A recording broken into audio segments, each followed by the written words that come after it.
I voted for Peter Obi, but I did not jump any queue for Peter Obi. I did not smuggle anybody into the polling booth for Peter Obi. I did not brandish a knife or threaten anybody in my polling unit for Peter Obi. I did not snatch a ballot box, stuff a ballot box, break a ballot box for Peter Obi. I did not pay anybody to change any results for Peter Obi. I did not steal, I did not kill for Peter Obi. What I did for my candidate was stand in line from 8 in the morning on Saturday till 8 in the morning on Sunday.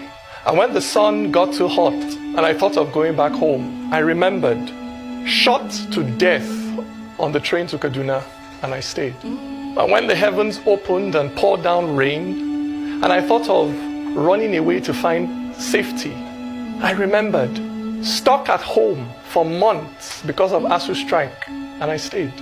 Through my hunger, through my thirst, through my worry whether the children I left at home were fine, I stayed. Because what I wanted to give my candidate, what I ended up putting in that ballot box was not a piece of paper. What I ended up putting in that ballot box was my hope for a country where young people would not be so disillusioned by the actions of their own parents, of their own leaders, that they will be willing to risk crossing the Sahara Desert on foot just to escape. That was what I put in that ballot box. That was what my presiding officer refused to upload for 3 days. The future of that young boy who stood with me, who stood with us as we counted those votes through the night. He was a first-time voter, pregnant with hope.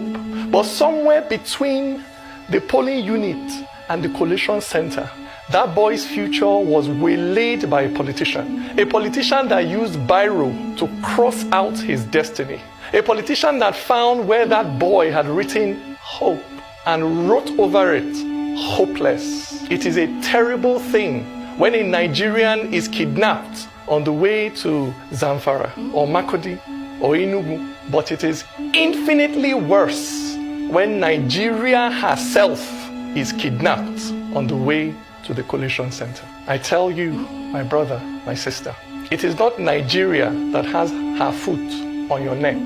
It is not the Fulani or the Igbo, the Christian or the Muslim that has their finger wrapped around your neck and are now squeezing the civic life out of you.